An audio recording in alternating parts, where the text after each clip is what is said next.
Welcome to the Compliance 911 Show, a no-nonsense podcast discussing hot topics for today's busy compliance professional. It's everything you wanted to know about regulatory compliance, but we're afraid to ask. And now, here are your hosts, Dean Stockford of M&M Consulting and Len Suzio of Geodata Vision.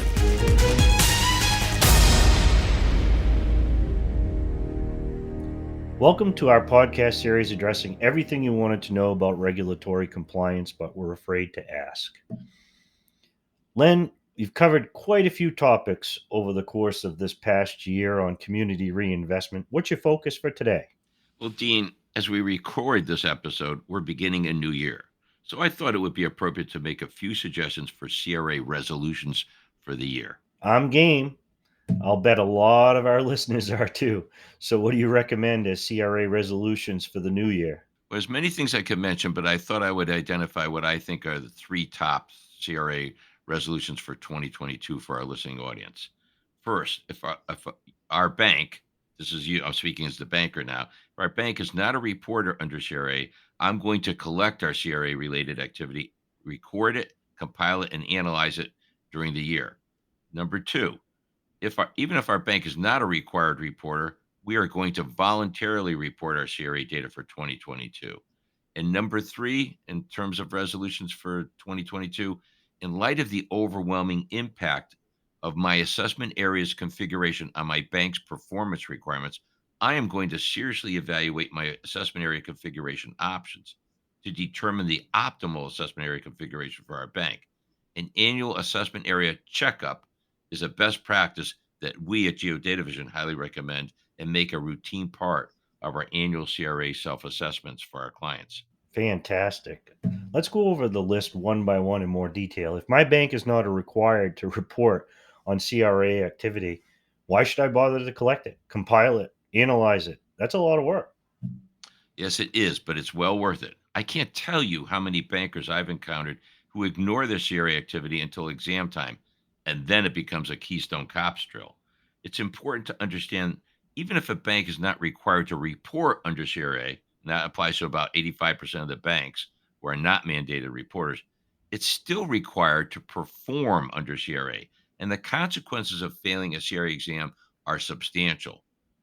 If I'm the CRA officer and I'm responsible for my bank CRA performance, the last thing I want to do is go into a CRA exam blind.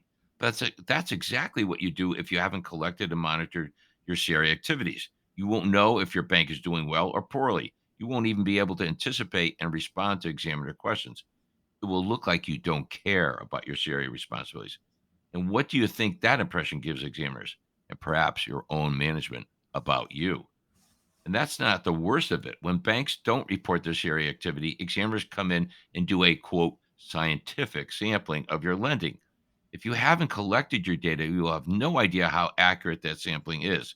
So if it's not accurate, you won't be able to rebut any potential criticism because you won't know what is accurate. You've put your fate into the hands of examiners. Now, some people may object that it's too expensive to collect and monitor CRA data, but the FFIEC provides free, I'll repeat, free CRA data collection software. How can you beat that deal? Now, if your bank is generating only 1 to 200 small business loans per year, that means you enter 2 to 4 loans per week into your free, I repeat, free FFIEC CRA software. And although it doesn't have all the fancy bells and whistles of the commercial CRA software, the free software also can generate your performance numbers under the various lending tests applied in the CRA exam. So for nothing, you get a good peek at what your CRA activity looks like. To sum it up, Dean, if you aren't already doing so, your first step under this resolution should be to go download the free FFIEC CRA software. Your second step should be to install the free FFIEC software. And your third step should be to start entering data as early in 2022 as you can. Well, that word free certainly resonates with me, and I think most of our viewers for sure. And you've convinced our listeners today to download and install and to start using the free FFIEC CRA software. What about your second suggested resolution, voluntarily reporting for 2022 CRA activity? Well, Dean, again, you and I covered this topic really thoroughly in another podcast where I explained the 7 really good reasons to voluntarily report your CRA activity.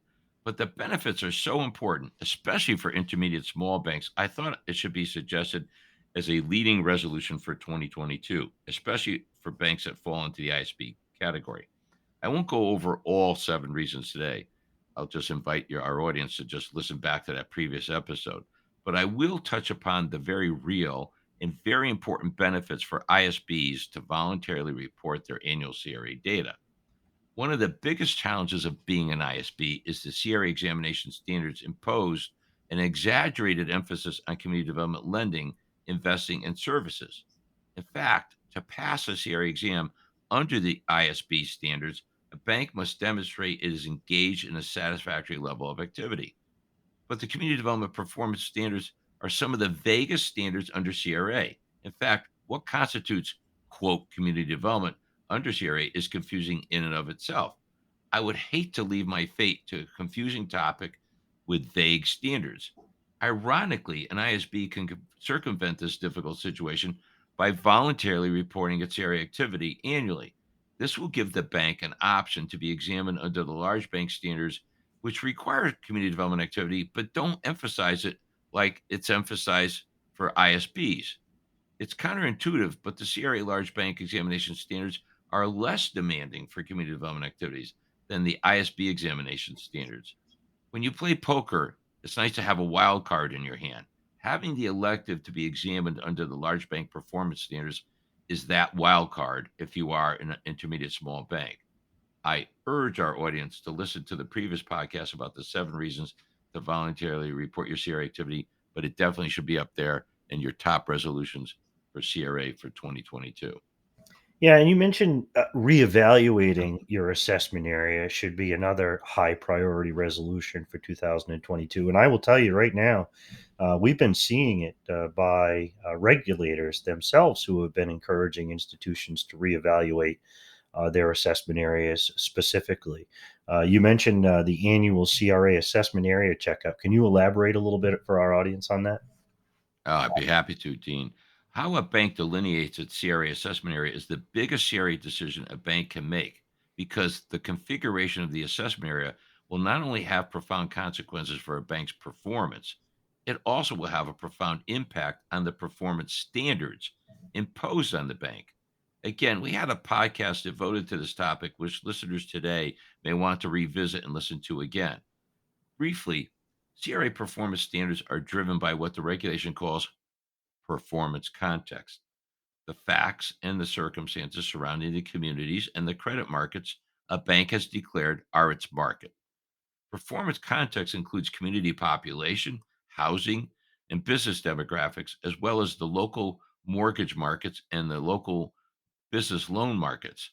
Every time a bank expands or contracts its assessment area, it is affecting all these factors which drive performance standards. So it's really important that a bank be aware of how different assessment area configurations affect these vital performance context factors and, in turn, how they affect performance expectations and the bank's results.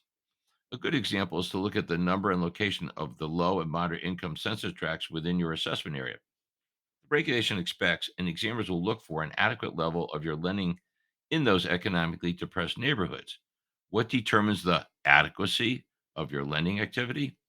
Examiners use demographics such as the distribution of owner occupied housing in the assessment area's LMI tracks, and they will evaluate how your LMI track mortgage lending penetration rate compares to the level of activity reported by all lenders in the community LMI tracks. You need to know what the critical performance context factors are and the consequent CRA performance standards for your current assessment area. And you should constantly consider potential alternative assessment areas that may be more realistic for your bank. Way too many bankers don't even consider this very, very important topic. Ideally, you should be able to develop the CRA performance standards not only for your current assessment area, but for other potential configurations, as well as to determine what is the most realistic assessment area for your bank. This is such a critical subject that Geodata Vision itself has created a powerful analytical tool using computerized mapping that allows on the fly, real time examination of optional assessment area configurations and their impact on a bank's area performance and the performance standards derived from those optional assessment areas. Even if a bank had the ideal assessment area a year ago, facts and circumstances change and may dictate a different optimal assessment area this year. The regulation allows a bank to redefine its assessment areas anytime it wants. So early in the year, a bank should schedule a CRA assessment area configuration checkup. This definitely should be one of your top 3 CRA resolutions for the year. You will be amazed by what you will learn from the exercise of reevaluating your assessment area configuration. Yeah, this is all really great stuff. I think you propose some very important CRA New Year's resolutions that are all very important to our listeners, and they should consider implementing them within the next year. So great information, Len, and I appreciate it. This is Dean Stockford from M&M Consulting. And this is Len Suzio from Geodata Vision saying, thank you for listening to our proposed CRA New Year's resolutions. Please send us topics you would like us to address in future podcasts. Thanks for listening to the Compliance 911 Show. If you like the podcast, be sure to subscribe so you don't miss an episode. While you're at it, please give us a like and review to help others find the show. As always, links are in the show notes, and you can always find us online at compliance911show.com. Follow M&M Consulting and Geodata Vision on LinkedIn for all the latest news and information on compliance hot topics.